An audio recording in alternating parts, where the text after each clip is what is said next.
Okay, started. So I'd like to welcome work experience students, Emily Somerville from Grange Academy, and also Olivia Sim from Kilmarnock Academy.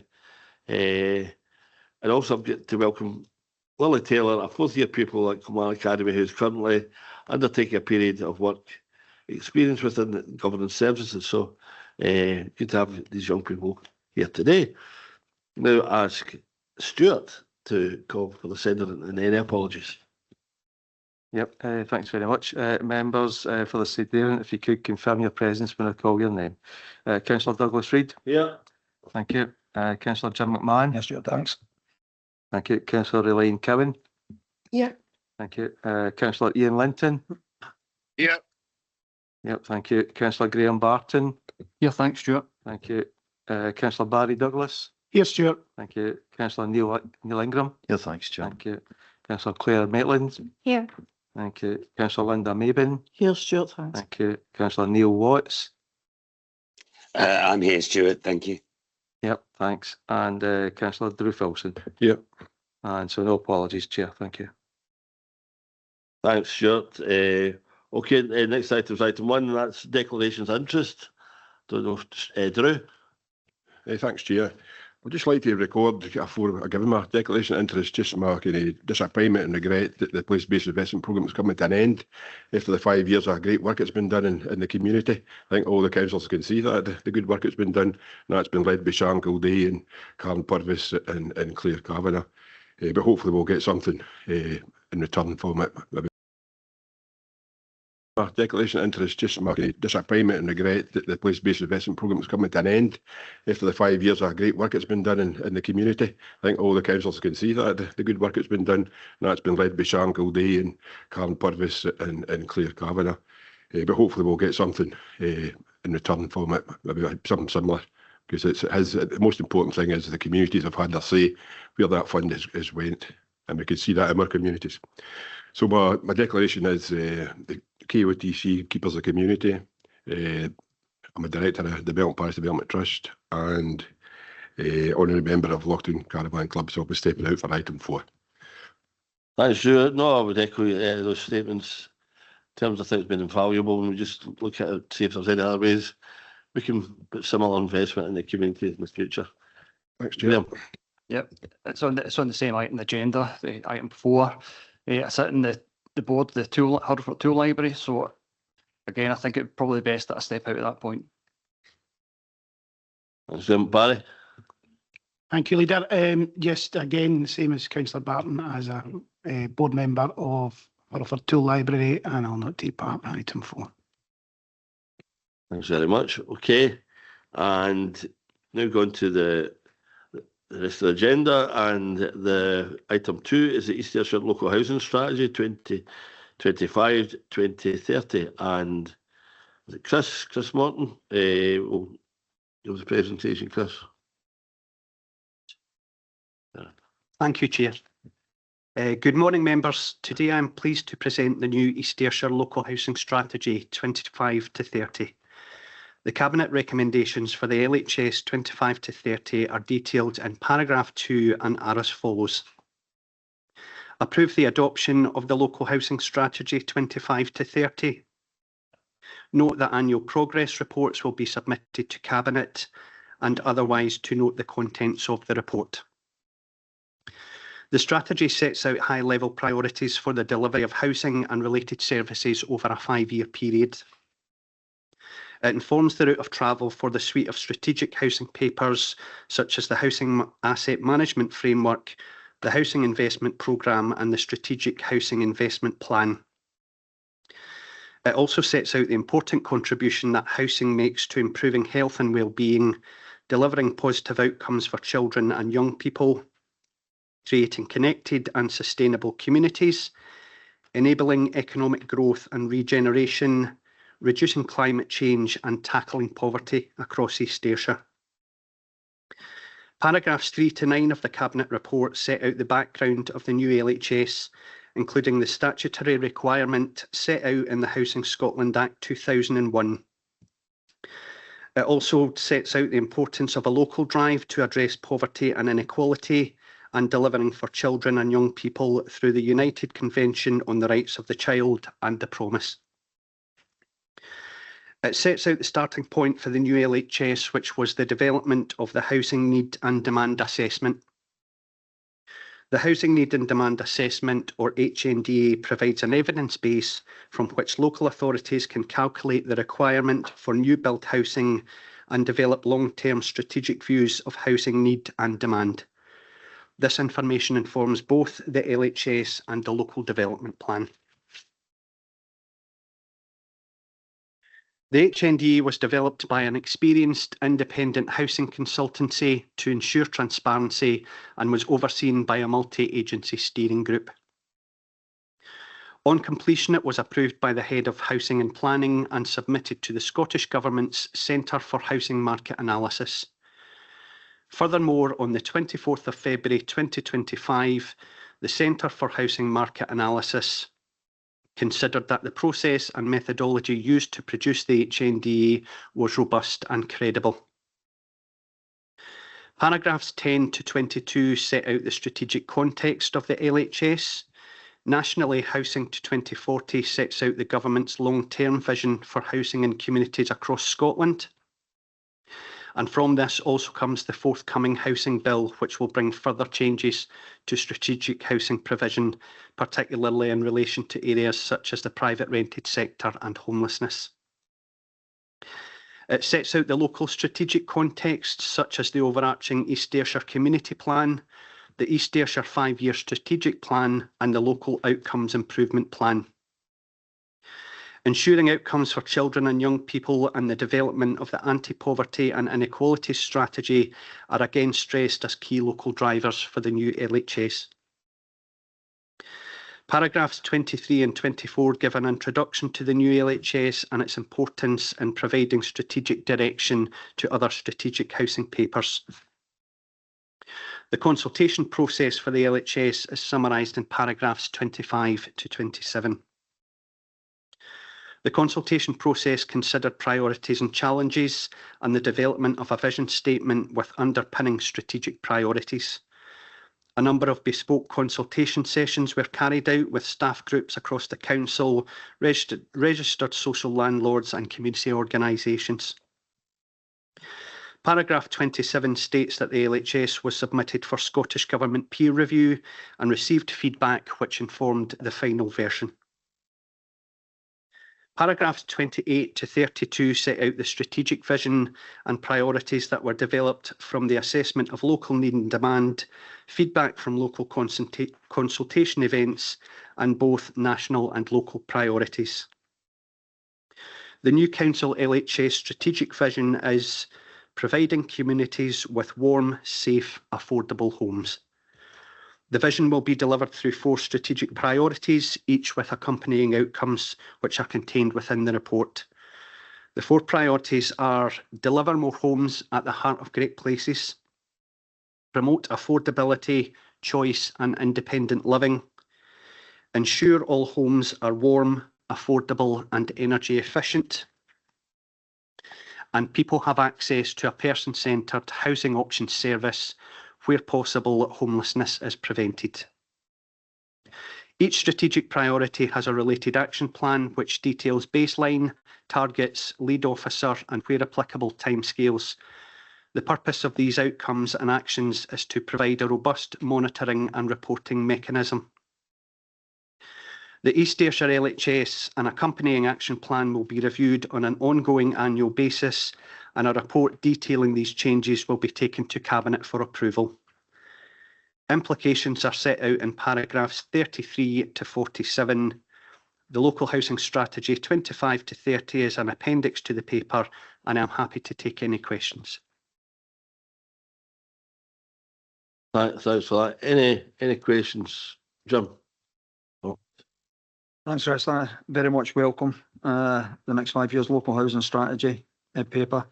I think with the introduction of the new housing bill that's coming towards us, I think it already underpins what we're doing as far as our tenant safety and the provision of warm, comfortable homes for the residents through Ayrshire. There's a couple of high points that I want to pick out. I know before I pick out the high points, that the challenges that we face under the fiscal framework that we currently work under, but we're achieving under that, and it's really good to see. I think the one thing I'm going to pick up is firstly is the homelessness statistics in East Ayrshire, where we're driving them down, especially around about where young people, and through that housing first model and the rapid rehousing transition plan that we have for them to really tackle homelessness. It's going to be a big issue ongoing, but I think we're meeting the challenges head on. So I think the statistics through the paper will reflect that, Chris. The 4 priorities are there. I'm not going to repeat them. You've stated them well, but some of the points I could pick out and delivering that is delivering over the last 5 years, 395 new builds, the 166 acquisitions, bringing 160 homes back in. They were empty, they're now back in there. The housing first options, again, I mentioned, sustaining the tenancies and keeping them in there, the introduction of our chats, along with our tenants. I think we've got to pick up on the stuff around about East, and that 99.6% that we've achieved with meeting the East targets. We know as the new targets come in, there's going to be challenges to meet them again. I think if we look how we've delivered over the last 5 years with Bellevue Road, Warwick Hill Road, and for the first assisted living in Wallace Court and Mauchline, we're certainly meeting these challenges head on. I think some of the bigger challenges that we've got as far as housing and the wider community stuff is around about the issue, especially the big focus for me is around about the depopulation stuff that we've got in the South Authority. I'm glad we've got these statistics, and I think through the Scottish Government funding, where Amy and Ian and the team are looking at a deeper dive into that and the causes of that. I think because we have the stats, we can sit, as I've said before, we can sit back and have a look at that and just admire the stats and just let it happen. But I don't think we're in a position to do that. I think it's going to be a bigger challenge how we don't just tackle depopulation, but we repopulate in the South of the Authority. So the housing papers bring the housing side in that, but there's going to be wider community challenges. But it's really important that when we do make the challenges, that people do have warm, affordable housing. And I think this is clearly set out. I think you said it yourself, that the investment in housing is creating that opportunity for well-being, and that how it enhances health and well-being when people are in these warm and comfortable houses. There is one I think that I want to pick out in one of the stats in the charts is around about the adaptations, where we've met them over the last 5 years, and I think there's 1,932 we've met them, but it's to increase that. I'm curious how we're going to do that, given the circumstances that we've got, and we're working on that fiscal framework again, how we're going to be increasing the aids and adaptations, because we know from the statistics that's in there, about the ageing population we've got in the plus 65s and the plus 75s, particularly 41%, and we're plus 75 age, how we're going to meet them going forward, because it's going to be a massive challenge for us, especially down in the South Authority, where we recognise maybe where younger people might be moving away if we can't keep them there. So it's really important we get that. And again, I'll say this, it's a new stat that I was made aware of. I used to always quote that for every £1 we spend in housing, it saves us £4 in health and social care. I'm not aware of that. I think it was Eric that said it last time. It's £6. It's now £1 for every £1 we spend in housing. It saves us £6 in health and social care. I could go on and talk forever. One thing just before the day leave is I had a visit yesterday down to our tenant safety team, and I was astonished with the remarkable work that team are doing, both hands-on work, but with the technology that they're using that's going to help tackle the big issues around about dampness and mould, with our WAS laws coming in, then we're already well to the forefront with that. So thank you very much for the paper, Chris. I'll not say too much more, because I know about the Sweet Housing papers coming to the middle of next month. So thanks very much, and I welcome the paper. Thanks, Jim. Barry? Thank you, Leader. Thank you again, Chris, for the paper. I've got a number of questions, and I don't expect you'll have answers to all of it today, but potentially if you can come back to members of Cabinet, that would be really useful. So I'll take you to page 19, and obviously looking at the progress we've made from 2019 to 2024. My first question is probably around Housing First, and a bit more of an update around Housing First and how that's going. My next question would be on page 20. The chat visits, obviously that has come into force, and certainly I know from tenants that I speak to, you know, they have been engaging with our housing staff, and that's to be welcomed. But what sort of percentage of tenants have we been able to visit? Where are we at currently? In terms of page 21, net zero, which again, you know, I warmly welcomed the development of Bellevue Road and Warwick Hill Road and in Mauchline as well. How are the tenants finding the bills? Are we going back and asking them? You know, now a few years down the line, we know what it should do in terms of the air source heat pump and other technologies that we've put into place here. But actually, are we engaging with tenants to see how they finding their bills? My next point, probably turning to page 25, when you look at the stock profile and actually, you know, where we're at in terms of compared to the national average, quite similar in terms of stock profile, but 36% are renting. If you look at both the PRS and the social sector, is that increasing across the country? With, you know, we hear that people are struggling to be able to get on that housing ladder, and I'm just interested to hear if that trend is going upwards. And the reason I ask that is obviously you take that combined with the statistics around the PRS side dropping here in East Ayrshire, and I think that again is happening across the country, is how will we bridge that gap? My last question really is around in page 37, compulsory purchase orders. Blair, I'm sure, and others will have heard me discuss this particular part of legislation fairly often. And yes, we have used it to a degree here in East Ayrshire, but how can we look to use more of those powers to ensure that we can bring stock that has been empty for a considerable period of time back into use? And of course, the Scottish Government are at present out to consultation and compulsory sales orders, something I would welcome certainly. I get that the legislation has to be very carefully looked at and have to be carefully examined by our colleagues in Parliament around that, but I would hope to see the council respond to that consultation. I understand that is the case, but just your thoughts around that. Thanks. And really, that was all. Thank you again for the paper. But a number of questions. I don't expect you'll have everything to hand, but you might have some. If you can come back to me even by email, that would be appreciated. Thanks. Thanks, Mara. I think we could maybe a wee kind of stab just now. Just through. Okay, Chris. Thank you, through you, Chair. Like I say, I might not have everything, but I'll cover what I've got with me, and what we don't have, I'll get across to you. In relation to Housing First, that was established obviously 2021, and the key success there has been the establishment of the Housing First Core Group, which brings together representatives from Housing Options, Health and Social Care Partnership, Housing Support Team, Health and Homelessness Nurse, Blue Triangle, and that group meets monthly to review the current tenancies and assess new referrals. We currently have 19 Housing First tenancies in East Ayrshire, with ongoing referrals being considered. I think one of the key successes would be that in 24-25 we had 100% tenancy sustainment rate, which significantly exceeds the Scottish average of 85%. And on top of that, you've got the positive family outcomes as well in relation to individuals supported through the project being able to maintain contact and relationships with children, demonstrating the stability or the stabilising effect of secure housing and this intensive wraparound support.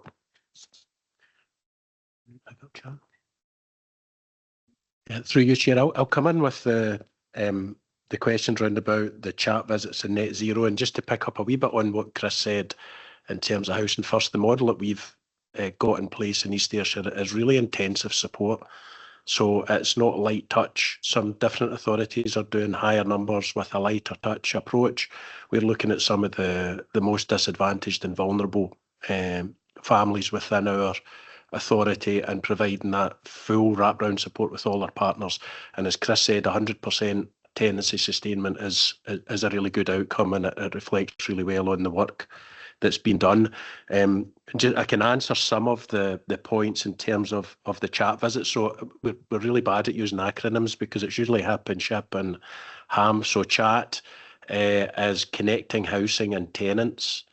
And we decided that this was really important round about a year, 18 months ago, through some development work in housing and Haas, through the management team, because we recognised that we get into a lot of our houses without too much difficulty, and we're able to do maintenance and servicing and annual checks, etc. But there are a small core of houses that we don't get into easily, which often result in us having to perhaps force entry for statutory testing, etc.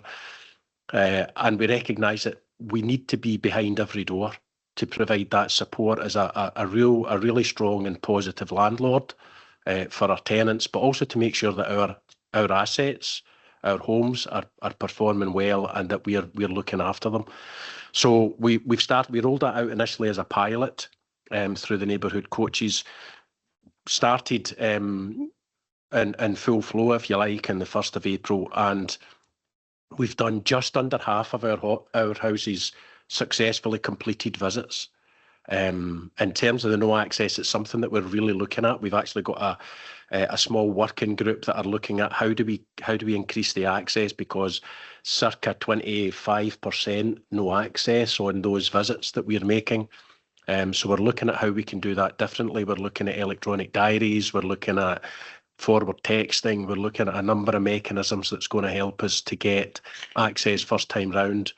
We're also looking at how we sell this to tenants, because it should be seen as a real positive, because it gives us the opportunity to link up in terms of welfare rights service that now sits with housing and communities, the support through energy provision, whether people need help with in terms of garden maintenance. It's also given us unintended consequences, I think, through understanding exactly what we've got in terms of adaptations in every house. Helps us with our allocations policy much better. One of the simple things that we're doing through the visits is actually counting steps to properties, which is really helping the occupational therapists when they're looking at properties that might be suitable for ambulant, disabled, wheelchair users, and the potential ramping of properties. So there's a whole load of positivity coming out of that, and it's actually an area that's been recognised.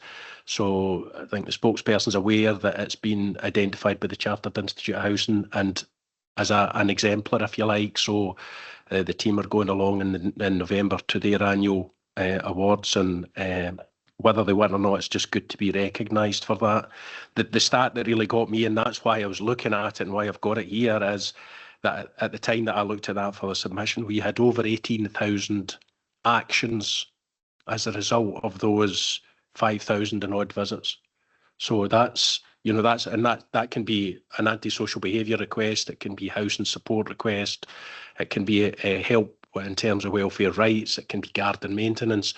But when we think of the amount of actions that are coming out of these visits, they're significant. So really positive piece of work. I've probably talked too much about that. Net zero, real challenge.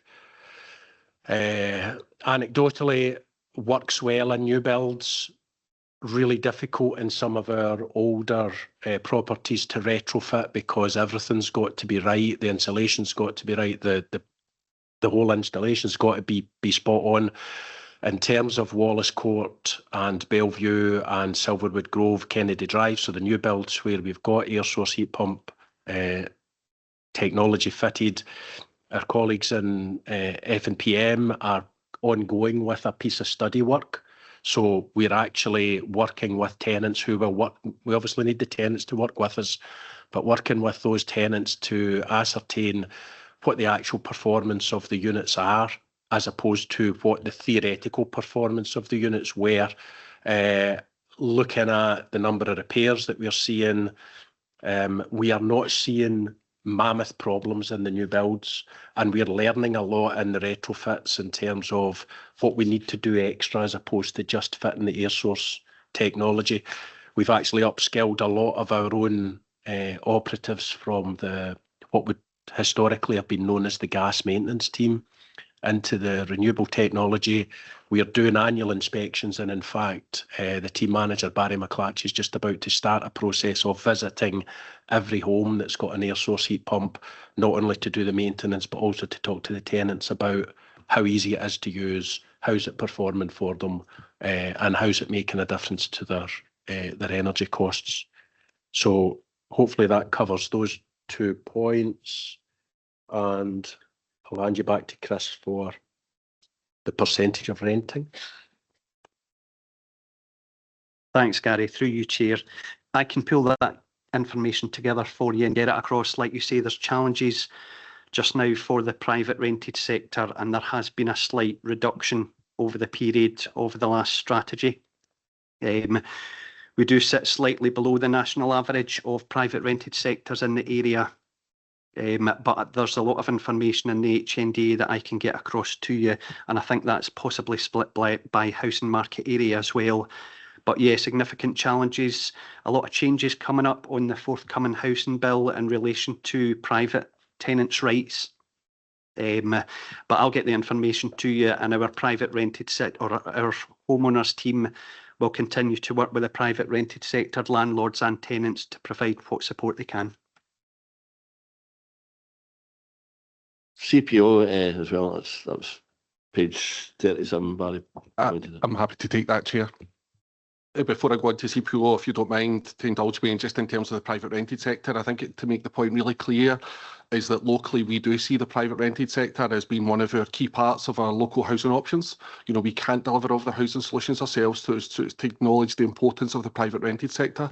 Chris touched on it. The Housing Scotland Bill will provide a framework for long-term rent controls, which may impact other bits of the country more than ourselves, because broadly speaking, our PRS aligns to the local housing allowance rates, but it strengthens rights for tenants, it enhances duties to prevent and tackle homelessness, and clearly the introduction of AWAB's law to address damp and mould in homes as well will have an impact here too. So we see it as a positive solution here in East Ayrshire. We do, and as Chris said on, we have landlords that are exiting the private rented market. And actually, we see that in a lot of cases to be an opportunity for us to enhance our acquisitions. So we've got a very clear acquisition strategy, and you'll hear more about that in November. But we are using that as an opportunity to buy back homes. And actually, we are now using it as a homelessness prevention tool, in that if a landlord were looking to sell their home that has a tenant, we now have approval from the government to buy back that home with the tenant in situ. So not only are we acquiring homes, but we're preventing homelessness at the same time. So just to sort of pick up on those key details round about the private rented sector. In terms of compulsory purchase order and compulsory sales order, Karen Purvis is actually leading on behalf of the council in terms of pulling together our response to the consultation, which runs to circa the 19th of December. And that will include clearly wider partner interest as well. It has legal, ARA, planning, housing, and Karen's intention would be to have a members briefing session in the chamber to talk through, to ensure that we capture all views of members in that as well. To give some assurances, compulsory sale order has definitely been mentioned already as an area of feedback that we would like to give to the consultation. Thank you, Chair. Thanks. Just a couple of points just from on Barry's points for me, just in terms of we mentioned Bellevue Road, and it's not been without its problems in terms of technology early on. Thankfully, that seems to be resolved, and I want to hear that has been resolved.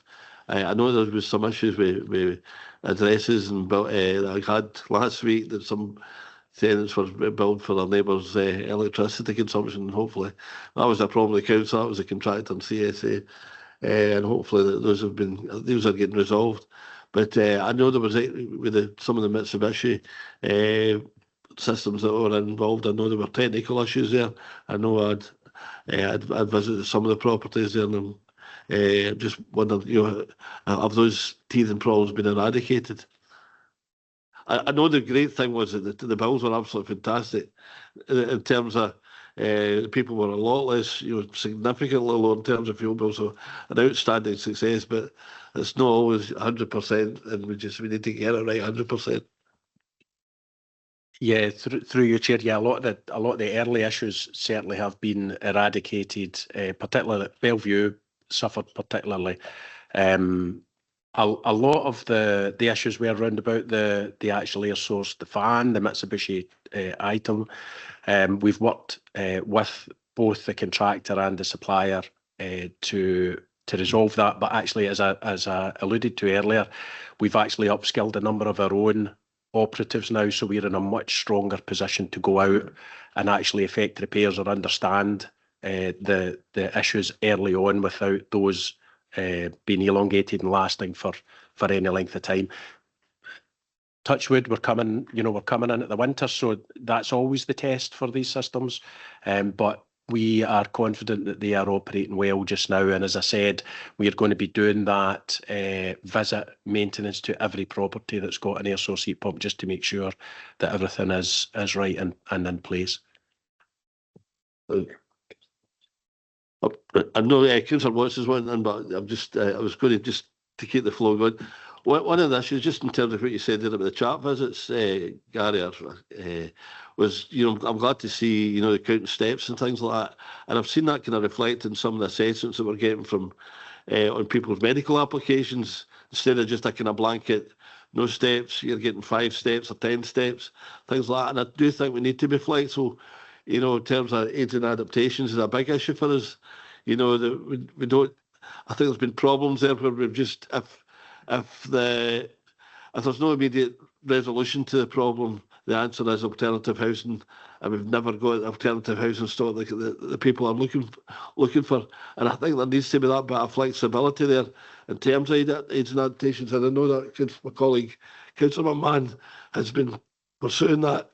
And I'd just like to hear what can I, if we're looking to have some more flexible ways of dealing with aids and adaptations, and making sure that we're giving people that particular medical need the type of housing that they actually that keeps them out of hospitals and keeps them healthy and well and enjoying good comfortable lives. Jim, do you want to comment? Sorry, but just to reflect back on that point again, where I did raise the issue about, and I don't think I've got an answer to the question, how are we going to achieve that increase in numbers with aids and adaptation?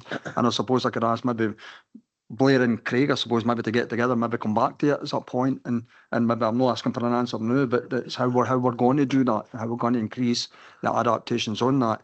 And if I could just pick up on one more point, it was in relation to Barry's question, how are they performing? How do we measure that? Is it because we know we've got increased energy bills, so the price will be going up, but do we measure the by kilowatt usage, or how do we calculate that cost where we can say, yes, they're definitely working because we've reduced the bills?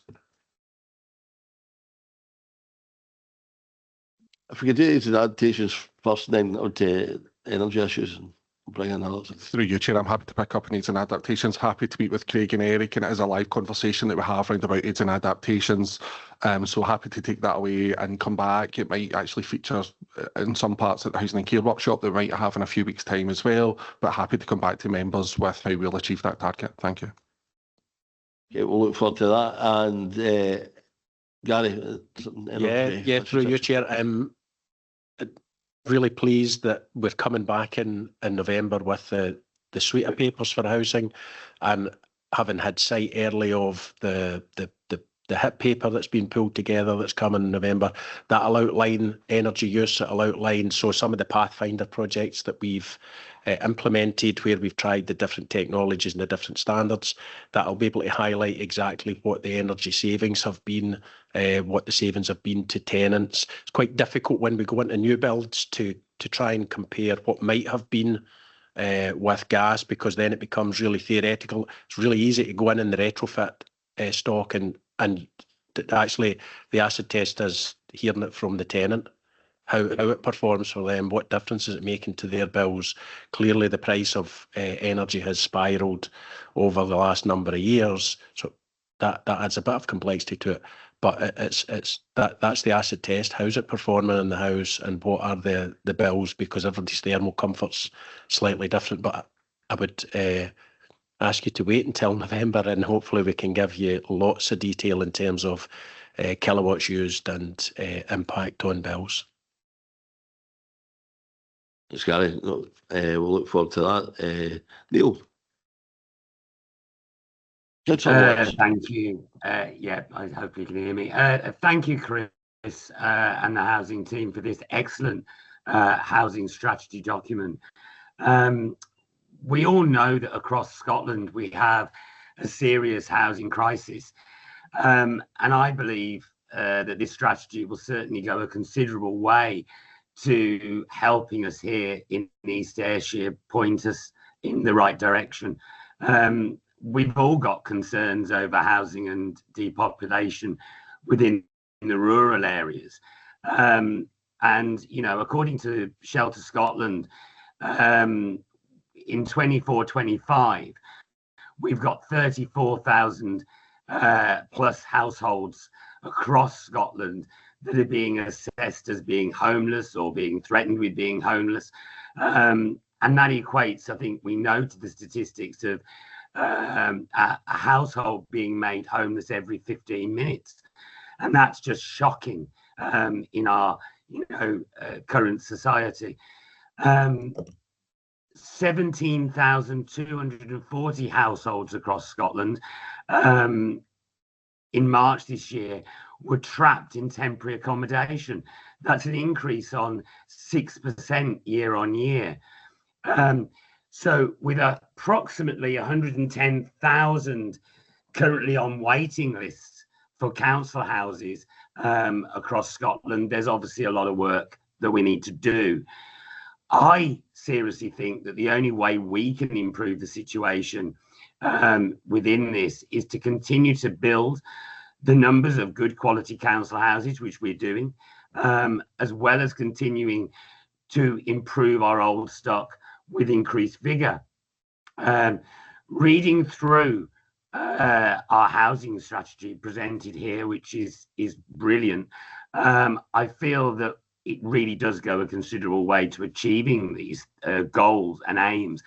But I still think there is a mountain to climb to ensure home security for current and future generations within our communities here in East Ayrshire. So thank you. Thanks, Councillor Watts. Good to hear that East Ayrshire would appear to be performing well above the national standard with some of the issues that are going the length and breadth of Scotland. But in terms of the strategy today, I'm quite confident in terms of what we're doing in East Ayrshire is the right thing to do for our communities. Councillor Douglas Barry. Thank you, Leader. Sorry, if you can indulge me, I had one last question. A number of us in the chamber were at the councillor conversation yesterday, where we were hearing from one of our colleagues and her lived experience in terms of ASN. And, what we did discuss briefly yesterday was around, the future for our young people with ASN and their ability, to be provided housing that would be suitable. And of course, the kind of key theme that came out yesterday is actually what is really needed doesn't really exist. And whilst I know through what's coming forward in terms of the housing bill, we're going to see changes in that regard, and we are doing a lot in terms around independent living, but we know we have an ageing population. We are, we've got dementia-friendly properties up at Which Road, fantastic, great. But what can we do as a local authority to try and make sure that we are being an exemplar in and around that area, to make sure we can support people as best they can to be in a property that meets their needs? And whilst we probably all, I think we would all be guilty of focusing on older and disabled residents, we also do really need to think of our ASN community and how, going forward, we can make sure they've got the right houses in the right areas that meets their needs. Thanks. Thanks, Barry. I think Gary, you wanted to go in that issue? Yeah, there's loads of challenges and some really good points made by Councillor Watts, and then followed up clearly by Councillor Douglas. And actually, the positive feel for East Ayrshire Council is that we have a national housing emergency, and very emotive in terms of temporary accommodation and families and children in temporary accommodation. The work that's been done, and it's as a result is the work that's been done over a number of years, not just in the last year. And that area has actually seen us reduce our numbers, and our numbers now have dropped probably to the lowest that they've been. But it doesn't stop, and it's a really good point that Councillor Douglas made in terms of particularly children. Claire Cavan and myself were at a session on Monday in terms of UNCRC, and I had with me Alison Kennedy, who's the team manager in Housing Options, talking about the work that we've already started in terms of looking at our temporary accommodation strategy.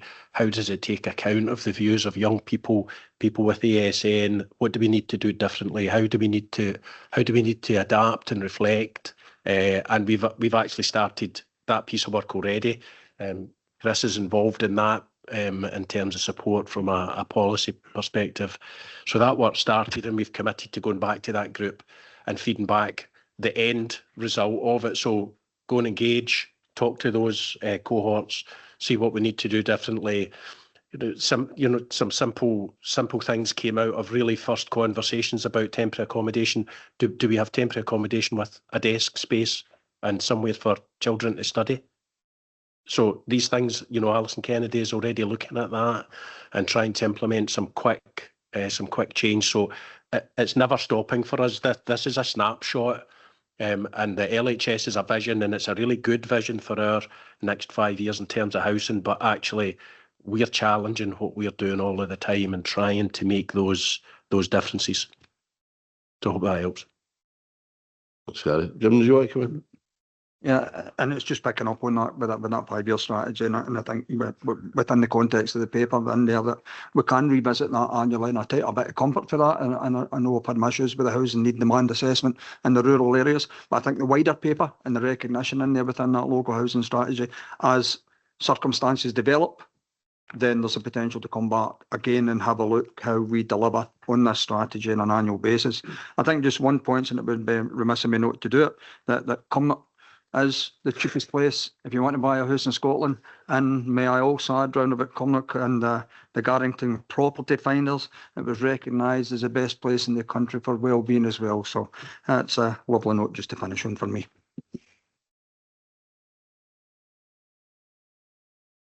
That's good to hear, John.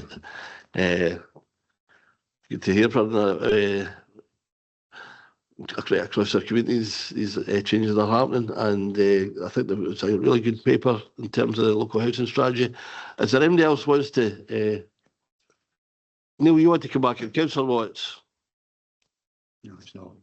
No, I think it's a legacy hand. Yes, it's okay. Did anybody else want to come in? No, okay. It's a good paper today in terms of local housing strategy. We look forward to the suite of papers that are coming in next month.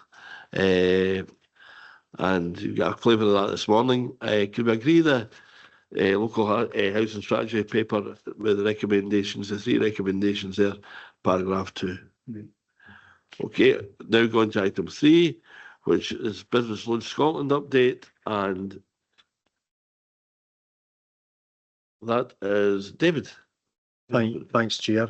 The purpose of this report is to update Cabinet on the position of Business Loan Scotland, known as BLS, following the Scottish Government's decision not to recapitalise the fund. The report sets out the transition of BLS into the realisation phase until March 2029 and highlights the implications for the Council and its business base. Paragraph 3 sets out the background to the development of BLS as a pan-Scotland loan fund in 2018, supported by 32 local authorities, including East Ayrshire Council, to provide gap funding to SMEs unable to secure sufficient finance from commercial lenders, with BLS having evolved from the West of Scotland Loan Fund and East of Scotland Investment Fund. The fund ranged from £25,000 to £250,000 loans and provided vital support to hundreds of businesses throughout Scotland, enabling growth, innovation and job creation. BLS issued a total of 190 loans valued at £16.2 million to 166 businesses in 26 local authority areas, with an average loan size of £85,000. In terms of its impact, it helped to create 658 jobs and led to an increase of sales of £309 million. In East Ayrshire, BLS has been an important tool in delivering our economic development and community wealth building priorities, particularly in ensuring access to finance for locally based enterprises. The original BLS team of 7 staff were based in the Ingram Enterprise Centre with East Ayrshire Council as a host authority. In July 2024, the Scottish Government confirmed that it would not be providing further funding for the 24-25 financial year due to deeply challenging financial situation, which had been compounded by the material reduction in the financial transaction budgets. Scottish Government confirmed in May 25 that the funding would not be recapitalised and would no longer be lending to SMEs across Scotland.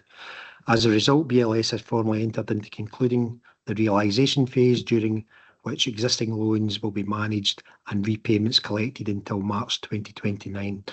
Currently, the capital value of loan repayments within East Ayrshire as at the 31st of March 2025 is £14,740. Due to this impact, BLS board agreed to the redundancy of 5 staff members. Moving forward, 2 new part-time posts were created, a fund manager and a fund administrator, and these will be based within the Ingram Enterprise Centre.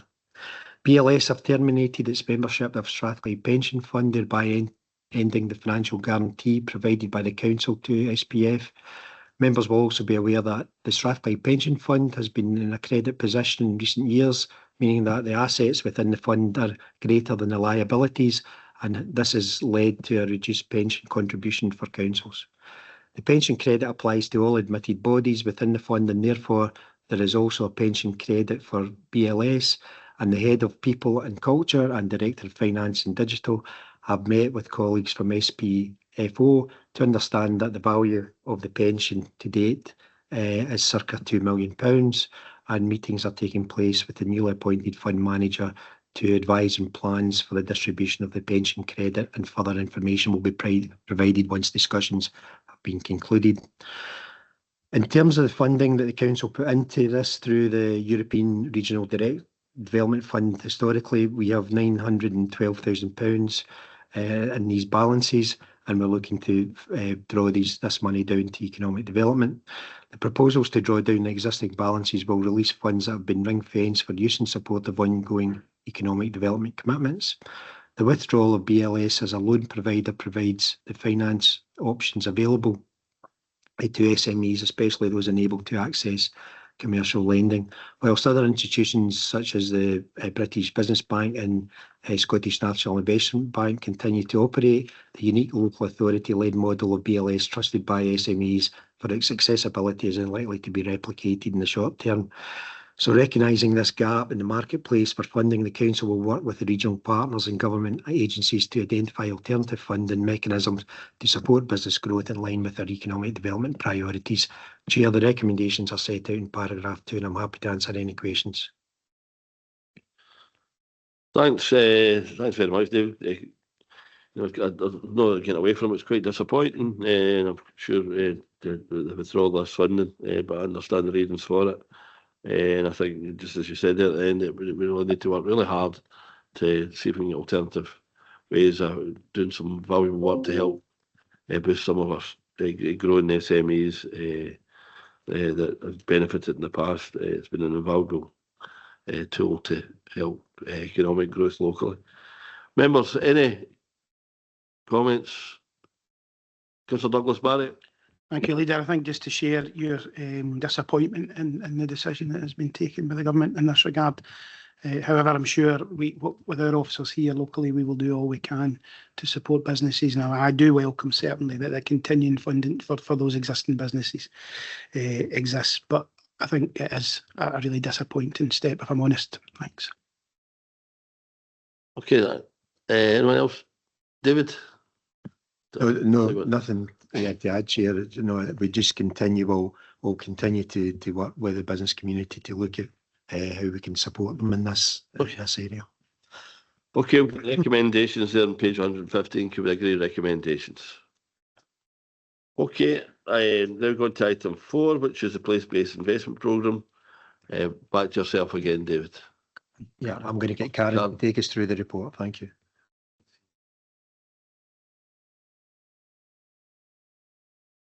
Just let the members away that declare an interest.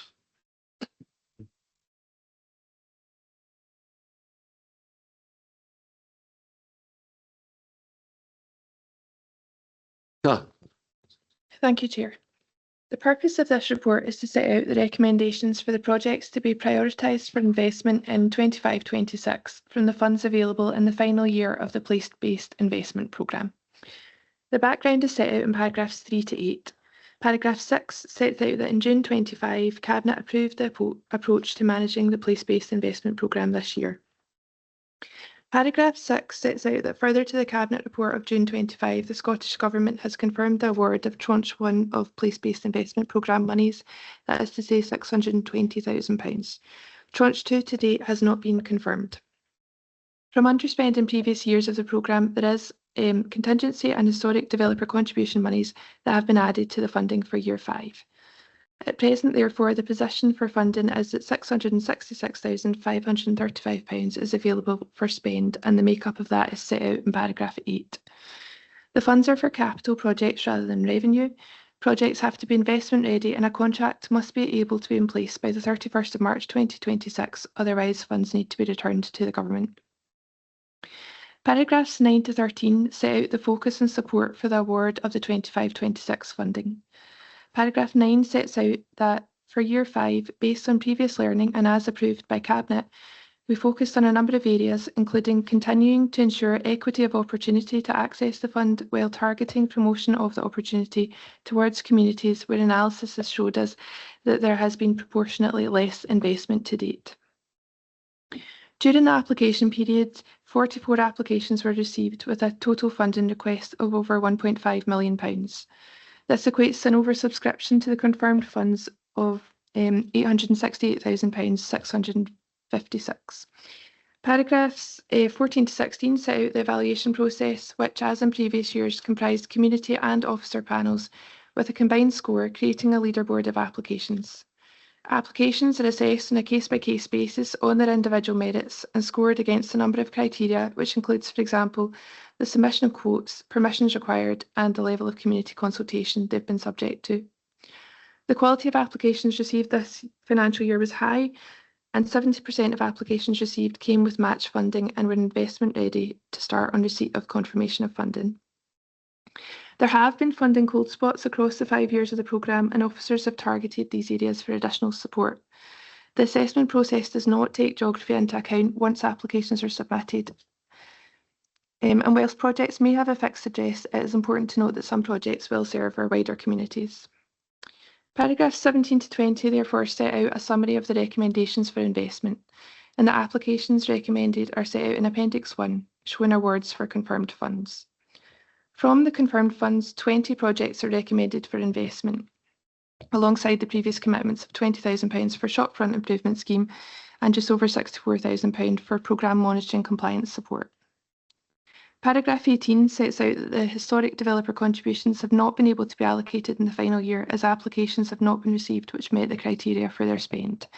As such, it's recommended these monies should be repurposed and used for contingency for all projects.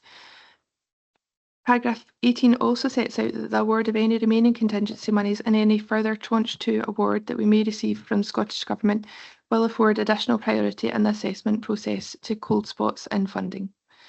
The implications are set out in paragraphs 25 to 33 and the recommendations are in paragraph 2, and I'm happy to take any questions. Thank you, Chair. That's any comments, Linda? Thank you, Leader. Absolutely delighted to see that a large percentage of the money has gone to the south of the authority. However, I'm a wee bit disappointed that my own ward seems to have had quite substantially less than the other two, and I get there'll be reasons why it. But I'm also Ward 6 seems to have had absolutely nothing, and one of my colleagues asked me to point that out. So, I mean, I'm just looking in paragraph 15, the comment I think that's came from one of the public saying about share the love, and I'm not sure it's a good balance of sharing the love. Thanks, Linda. There are issues there, and I think it's indicated there in paragraph 18. And I think, just maybe strengthen. I think the same can be said of Ward 2 and Ward 5 in Kilmarnock in particular. And these are areas, and you mentioned Ward 6. These are areas, we've got high incidence of poverty and where communities are particularly struggling. And I don't know whether to maybe reinforce that within the recommendations, but certainly, you know, there is the stated in paragraph 18 that we're going to look at that. And I'm wondering if we could strengthen recommendations by having a thorough look at areas that have areas of high in terms of high score in terms of SIMD and incidence of significant poverty challenges. I think we should particularly highlight that and ask officers to make sure that we make sure that it's these areas are given more than enough opportunity to maybe rebalance things as you suggest, Linda. Jim, do you want to come in? I think Karen wanted to come in. Oh, Karen, do you want to come in first? Right, okay. Thanks, Chair. I'll come in first, and then I think David had a couple of things to say. It's just to provide a wee bit of commentary around about the different wards. So obviously this has been a 5-year programme, and across the 5 years, obviously there's been different applications and different wards have done have received different amounts throughout the application period. Ward 6, so the Irvine Valley Ward, has been awarded just shy of £400,000 through the place-based investment programme across the 5 years. So though there wasn't any money this year, there has been quite a significant amount of the investment that has gone into that particular ward. We are aware of cold spots in Ward 2 and Ward 5, and they have unfortunately continued through this process, and that is something we can have a look at. That mind, I think that particularly those projects like the DART come to mind, and others in Irvine Valley that previously had some significant investment, but I think the cold spots is in wards 2 and 5 as you outlined, and I wonder if we could maybe encapsulate that and put that in the recommendations, that we give some attention to additional priority, as you say in the narrative there in the paragraph, and put that within the recommendations to reinforce that. David's wanting in, Jim's wanting in, Elaine's wanting in. Yeah, David. no, I appreciate all that's been said by the members, and it's a difficult situation, because what you do have is you're doing a process and you're looking at investment ready projects. So that's the kind of key driver about meeting the criteria, and unfortunately, as Karen has alluded to, sometimes that isn't geographically based. So we have targeted 85% of the recommended investment is in 30% of the most deprived areas. So we do welcome that communities come forward with projects, but we do have to have an investment ready project before we get to that point of we can fulfil the assessment. So happy to answer any further questions. David Mitchell. David. Thanks, Chair. I think just on the point you've raised, and David's highlighted it, that there's two different issues. There is any future funding being prioritised or directed to areas that haven't benefited, and then there is also prioritising areas that are most affected by poverty and deprivation and SIMD. I think in the second point, as David's highlighted in paragraph 19 of the report, 85% of the recommended projects are located in the most deprived 30% of East Ayrshire deciles 1, 2 and 3. So that's not a change. That wouldn't be a change of direction. That would be affirming the current approach of trying to prioritise the spend in the most deprived areas. So that would be continuing that approach. In terms of the other point, again, it is being proposed that any additional future funding be prioritised for what they call cold spots, or basically areas that haven't benefited in the past. And I think, again, for Cabinet to endorse and reinforce that is absolutely fine. I would stop short of us or Cabinet taking a decision in relation to specific wards. There is indicative. The principle should be endorsed that those wards that haven't benefited in the past, if projects come forward and there is future funding, they should be prioritised. So you're really endorsing the approach, and the approaches are the two aspects of the approaches that are already in place and set out in 1819, but members are highlighting the importance they attach to both aspects of that approach in terms of both future, any additional funding being prioritised for the areas that haven't had it, and continue to also prioritise the spend in the most deprived areas. So quite happy to from a governance perspective, to build that into the minute, because it's supporting the proposed direction of travel. Thanks, David. Jim, and Elaine, and Claire. Yeah, I suppose picking up on what David said as well, and I think before this paper came to Cabinet, and pre-agenda we sent it, we'd have a wider look to see if it aligned with other applications where there was other funding out there about it, and it did come back pretty well aligned.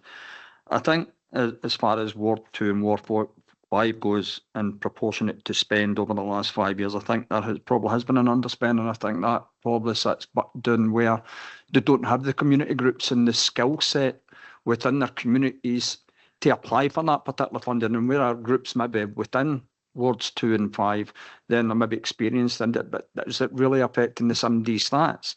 So, I mean, off the back of the recommendations is potentially added on to this, I would suggest that the council officers work closer along with elected members in their particular wards to identify where there is no groups, but there is potential to tackle some of the issues with this particular type of funding that's there, because they don't have the groups or maybe community councils or when their community action plans to deliver on that. So it's really emphasising the fact that we really need to work closer with the communities, both the elected members and the officers. Yeah, no, I take that on board, but I think there's some projects here, just at David's point about the wards, although I think there's an obviously, as highlighted here, the words that were indicated, but there are some projects, and I'm looking here at Recovery Enterprise Scotland, project number 7, which benefits the whole of Kilmarnock.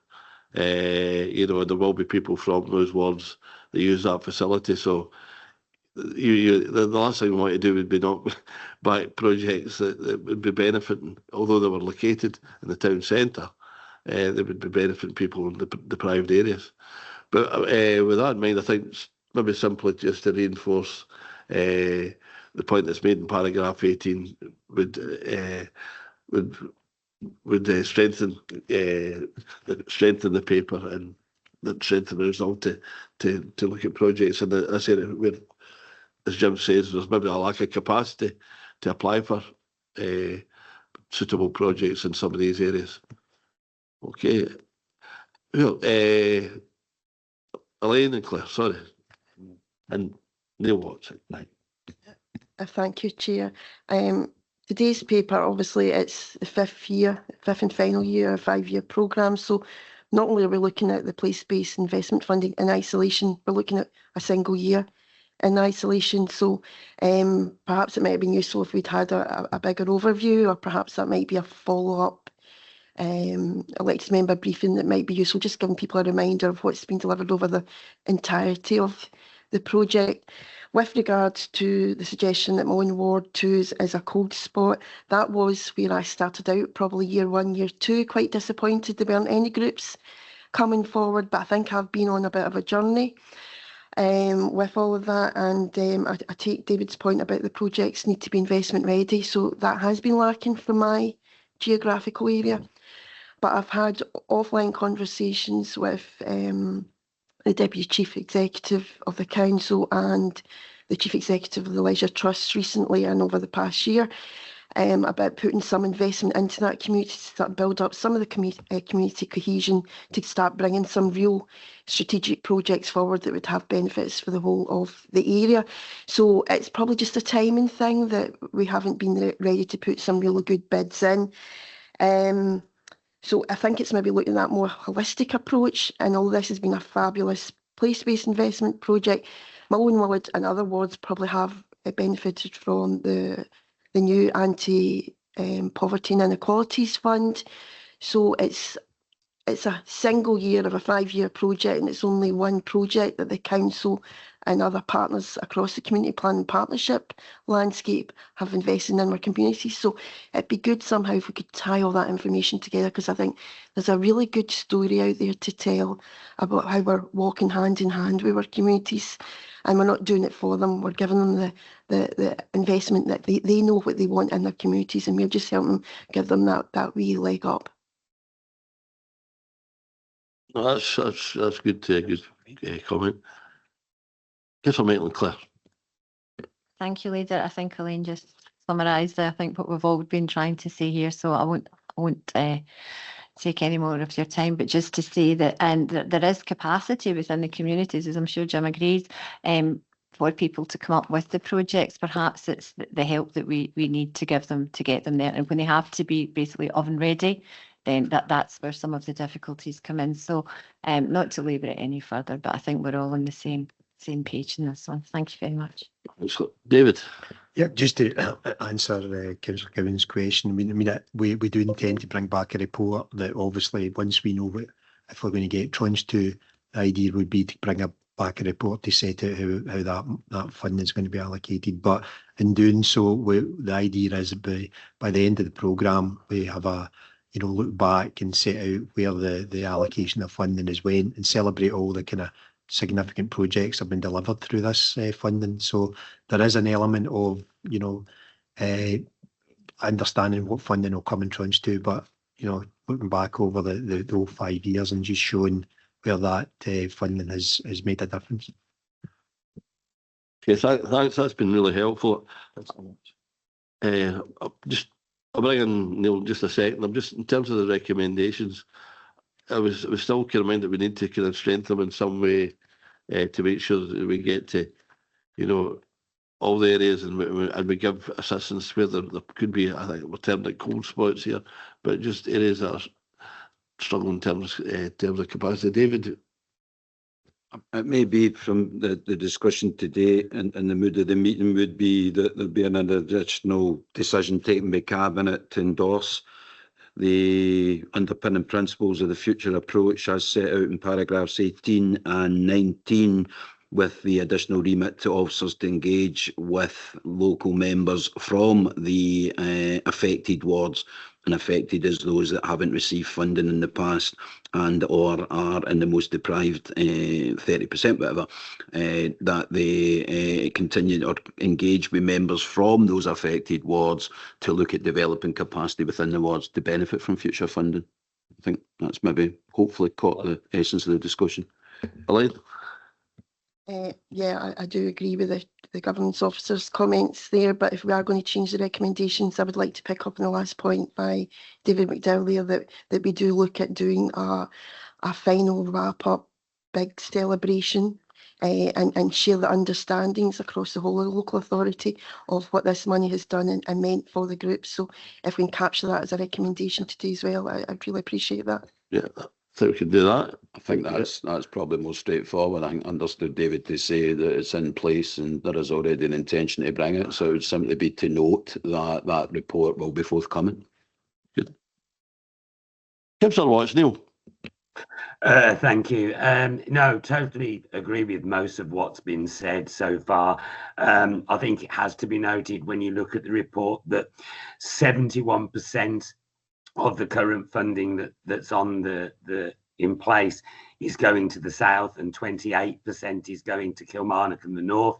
So I totally agree that the wards that haven't received it, as you've said, certainly with tranche 2, if that comes in, certainly get a bite of the cherry. And really just to say that I'm really happy to see that Cumnock gets 86% of the applications that were made are being funded. So 6 within our own area here that obviously Councillor McMahon and myself represent. So that's really good. But no, totally agree with everything that's been said so far.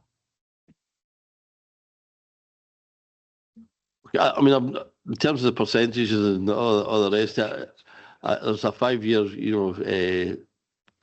as Elaine and others, Councillor Cowan and others have said, and I think we need to have a wee look at that and then dip in just to make sure we're covering all the bases and all the communities are having a fair crack at this. And I think that's the natural thing to do.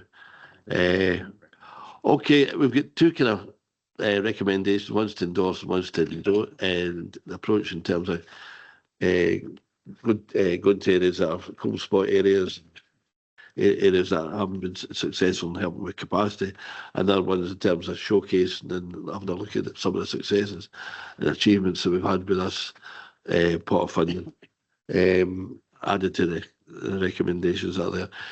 With that, can we agree that? Okay, and thanks for that. Next item is the exclusion of press and public. Can we bring the, while we're excluding, can we bring the folk that are excluded themselves back in?